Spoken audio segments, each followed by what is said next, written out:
ପାଣିରେ ଚାମଚଟା ବଙ୍କା ଦେଖାଯାଏ, କିନ୍ତୁ ଚାମଚଟା ସତରେ ବଙ୍କା ନଥାଏ। ଆଲୋକ ଯେବେ ପାଣି ଆଉ ବାୟୁ ଭିତରକୁ ଯାଏ, ଆଲୋକର ଦିଗ ବଦଳିଯାଏ। ସେଇଥିପାଇଁ ଆମ ଆଖିକୁ ଚାମଚଟା ବଙ୍କା ଦେଖାଯାଏ। ଏହାକୁ କୁହାଯାଏ ଆଲୋକର ପ୍ରତିସରଣ ବା ରିଫ୍ରାକ୍ସନ୍।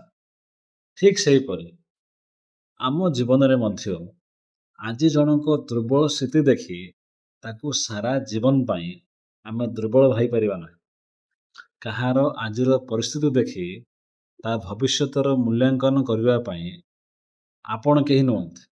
କାରଣ ପରିସ୍ଥିତି ମଣିଷକୁ ବଦଳାଇ ଦିଏ, କିନ୍ତୁ ତାର ଅସଲ କ୍ଷମତାକୁ ନୁହେଁ। ତେଣୁ ଦେଖି ନିଷ୍ପତ୍ତି ନିଅନ୍ତୁ ନାହିଁ, ବୁଝି ନିଷ୍ପତ୍ତି ନିଅନ୍ତୁ।